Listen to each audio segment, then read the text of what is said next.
Will you please take it off their head so we can have a normal conversation with the crowd? Fine. God, Danny.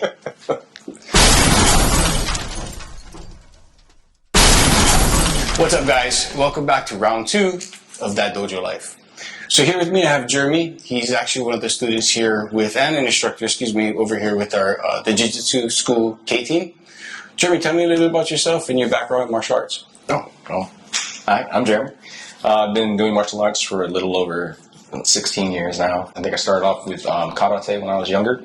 I think that was very short-lived. And then I dabbled into a bit of Muay Thai for quite a while. Nice. Did a few matches overseas in Australia, just in the novice world. Came home to Hawaii and then fell in love with Jiu Jitsu. I happened to be really lucky. Adrian was the one who got me started. And Adrian is located in Japan now, correct? Yes, he's running K Team Japan right now. And Adrian we'll set up a Zoom meeting with him, and we'll be able to talk to him outside in Japan to get some, get a different view of different locations and whatnot. But yeah, cool. Super funny was I actually met him while I was working for T-Mobile. And at that time, I think I was at UH and I was studying under Homolo. Right. So he told me, hey, you need to go check out K-Team. And I went with him, and that was it. I've been here for, 11 years now. Ever since. Yeah. Ever since. Yeah. I've gotten my butt kicked by you a few times. It was great teaching. Nice. Great. So you've done multiple martial arts. What do you think is besides jiu-jitsu? Because jiu-jitsu, like the last conversation we had, right? We talked about jiu-jitsu and how long it's been around, and that was the key thing. But to you, if you could take away jiu-jitsu, what would be your next favorite martial arts, or maybe a martial art that you'd want to learn? I think then after jiu-jitsu for me personally, and I'm biased because I did Muay Thai already, it's got to be Muay Thai. I think it complements that ground game very well. And if we're not on the ground, you need something that's very dominant, standing up. And Muay Thai has proven itself over the decades. Absolutely. That it is just a very dominant striking art. Yeah. I couldn't see it any other way. Absolutely. Based on that question, I guess, and your outcome, what do you think would be the best self-defense martial arts? Mixed. I would think any of the stand-up disciplines,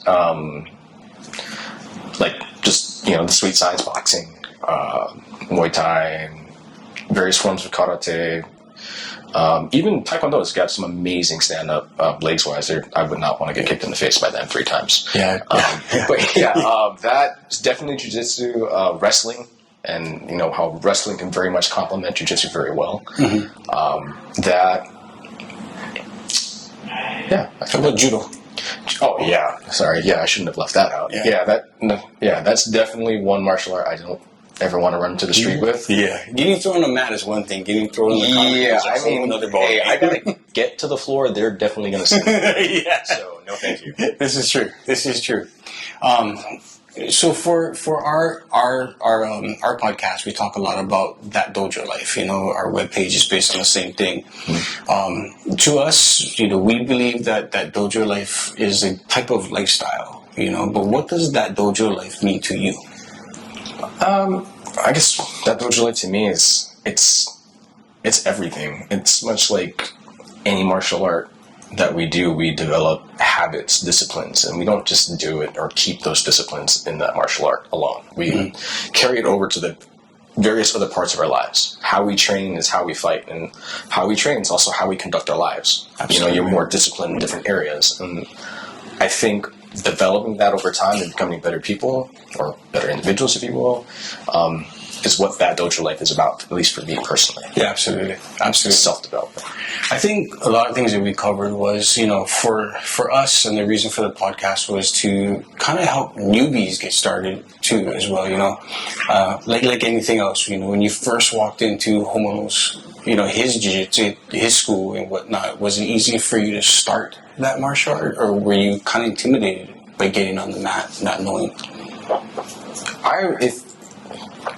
For that school specifically, it was still very relaxed, but it was still very intimidating. I walked into that thing not knowing what was going on. I went with a buddy, and he was just like, hey, doesn't matter how big you are, you're just going to get destroyed. At the time, I was very young. I'm 5'6". I was 190 pounds of just a ball.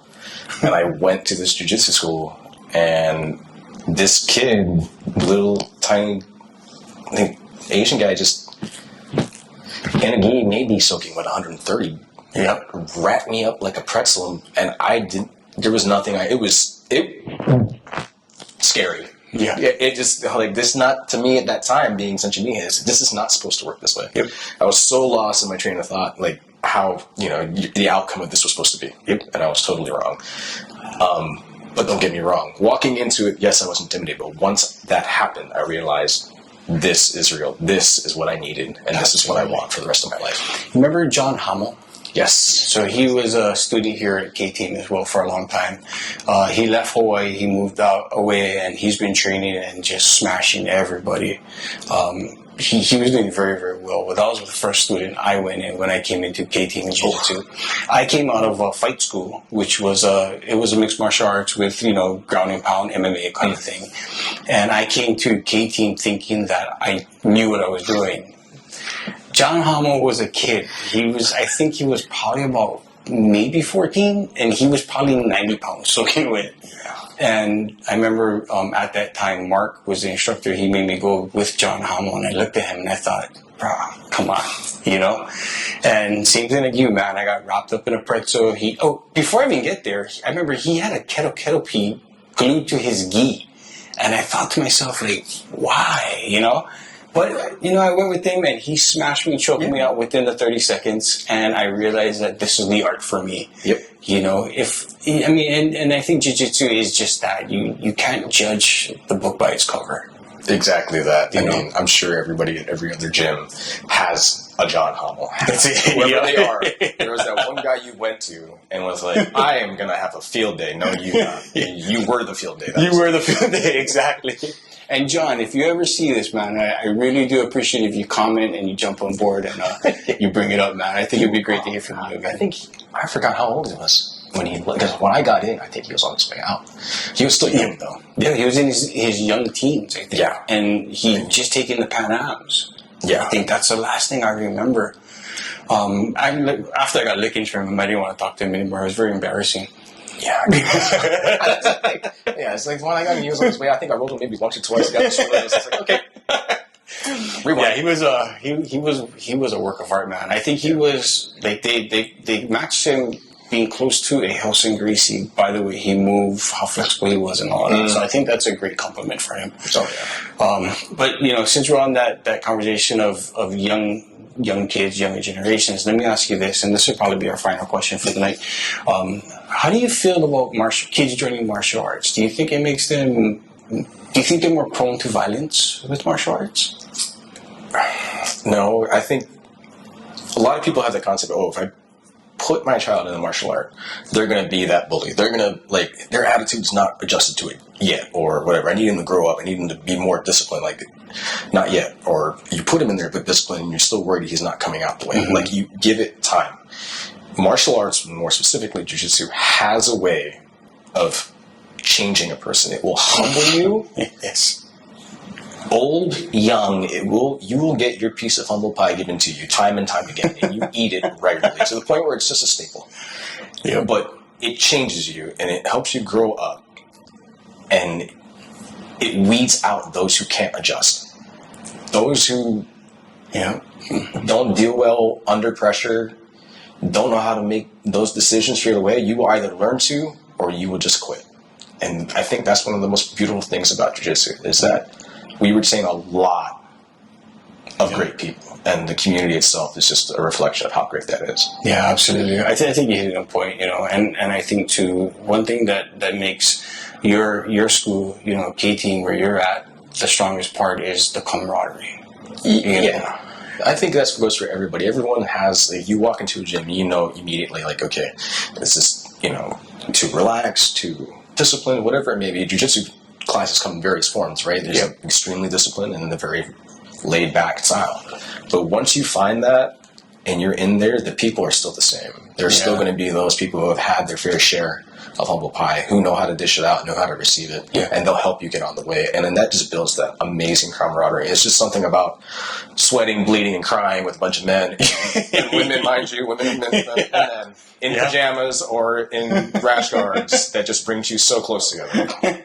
And we will, and in future segments too, we'll actually talk about women, and we'll meet some of the women over at K-Team in different martial arts, and we'll discuss a little bit of that too. So women, you'll be able to see some stuff, what they go through, kind of being mostly men in this, in our school. But, there's hope for you, and I promise women smash men in this sport as well too. So, Yes, they do. So it's pretty cool. So once again, guys, thanks again for watching. I'm Jeremy Fleming, and you're watching That Dojo Life. Don't forget to click the button down to subscribe. Perfect. Thank you, brother. I appreciate it, man.